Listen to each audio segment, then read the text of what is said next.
Hey Royals, welcome into Building a Program, episode 4. I've got freshman Josh Bissell and junior Lucas Whitman in here. KT's under the weather today, so we've got some pinch hitting going on here with the guys. But now I want to spotlight the players a little bit. Guys, first, thanks for joining us today. Yeah, of course. We're going to talk about Roanoke. We got Roanoke College tomorrow night, but you've just came back from playing them. Let's talk about that a little bit. It was a tough. Roanoke's really one of the better teams in the ODAC, and I know that you guys you took a set from them, bounced back a little bit, but talk about playing that type of caliber of team. Josh, I'll start with you. Yeah, they're a really big team. They have one of the best blocks in ODAC. They just beat EMU, which is a powerhouse, really good right side. So we lost a set to them. I'm sorry, we won a set against them, and we lost 3, but it was a little bit of a weird situation where we had a rotation difference after Lucas's injury. So I think we're going in a lot more prepared with rotation and strategy against them. We want to set from them, so we know that they're beatable. We just need to stay disciplined on our blocks and put the ball in harder spots for them to get where they're not blocking us as much. Lucas, Josh just mentioned it, the injury. Everybody can see it. It's unfortunate circumstance here, but talk about that. I mean, you were having a really good set in there. Your name on the broadcast was mentioned a number of times, and then all of a sudden, we noticed something was wrong. But talk about what happened. Yeah, so injuries in volleyball are pretty rare as far as like sports are concerned, but this kind of thing does happen occasionally. The ball was set a little bit tight, and their hitter came in and he landed pretty far under the net, and I had jumped up to block him. So when I came down and landed, my foot landed on his, and my ankle just rolled right there. I knew immediately that I was not going to be playing the rest of that game. I've hurt this same ankle before, and it was pretty painful, but like it was more, I told people that like it hurt, but not being able to play hurt more.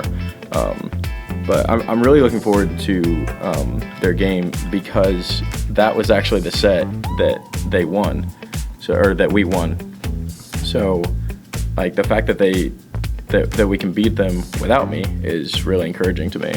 And we had a couple guys who were under the weather on that day. So I really think that we can lock in and that we can beat them.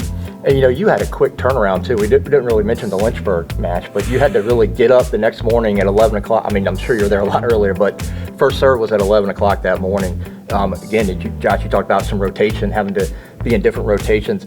How was that, having to bounce back that quick and go to Lynchburg? It was not easy, especially since we did have to totally change up our lineup and our rotation, and we weren't able to practice it because it was the next day. So we lost a few points just out of us being out of rotation. Us being able to practice it this week really prepares us for this upcoming weekend.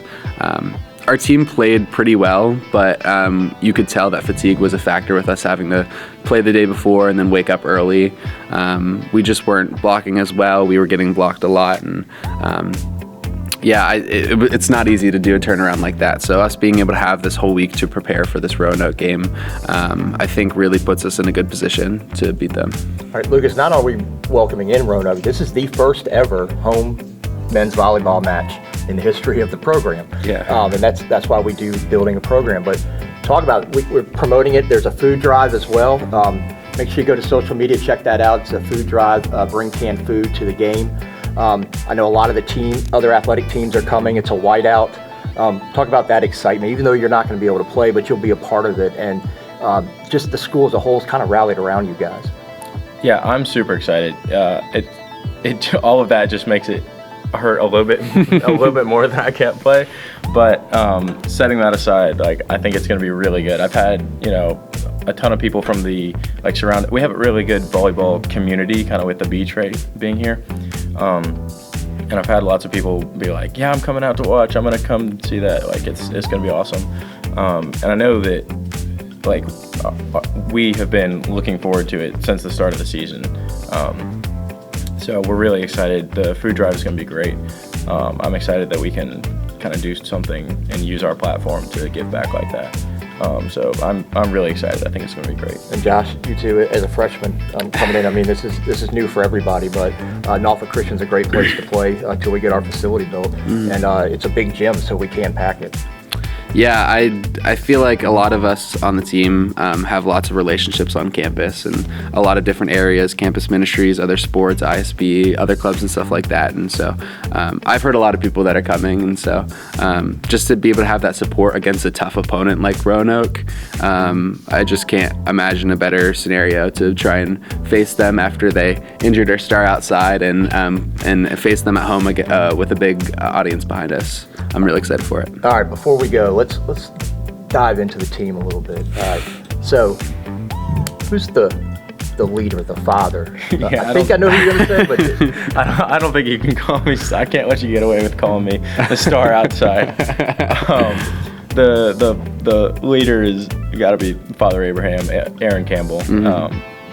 He's got the most volleyball experience on the team. And he's really stepped into his captain role of just kind of pouring into us his experience, and he's very kind about it as well. Like I know that it can be easy if you're in like that power dynamic with the set of skills that he has when you're arguably the best player on the team. It's really easy to get a big head and look down on everyone else and kind of belittle them, and that's not what he does at all. He's right there like, hey buddy, you got it, next try, you got it. So I think that it's been he's doing a great job. Josh, comedian. Do we have a team comedian yet? Everyone on the team is a comedian. I think we all play into each other very well. There's just so many scenarios where all of us are pretty funny. We really have a lot of inside jokes, and it's a good dynamic to have on the team. We have great team chemistry, I'd say. We all get along, and that's part of being team comedians, is that we all think that each other are very funny. So yeah, we're all super competitive. Every single person on the team. Like, after we lose, like that loss really hits us, but it doesn't it doesn't ruin the rest of the night. Like we can get back on the bus and 30 minutes or an hour later or whatever, like we're cracking jokes and we still enjoy each other's company. So it's not that we don't take it seriously, but we are able to pick our heads up, and because we have good chemistry, it helps us move forward. Well, guys, I appreciate you joining us. We didn't talk about Randolph-Macon, but you do go around. You do really get on a van the next day on Saturday, head over to Macon, but we want to focus on Roanoke, getting everybody out there, bringing canned food, coming to support these guys. They deserve it. We got to thank Faden Rolls back here, one of your teammates who's helped us really start this program. We got Drew and Anna back here, our interns, helping us out too. But everybody get out. If you can't get out, go to regentroyals.com and watch it live. But if you can, it's 5 o'clock on a Friday. Come on out, go to dinner afterwards, but have a little appetizer, watch Royals volleyball. Till then, go Royals.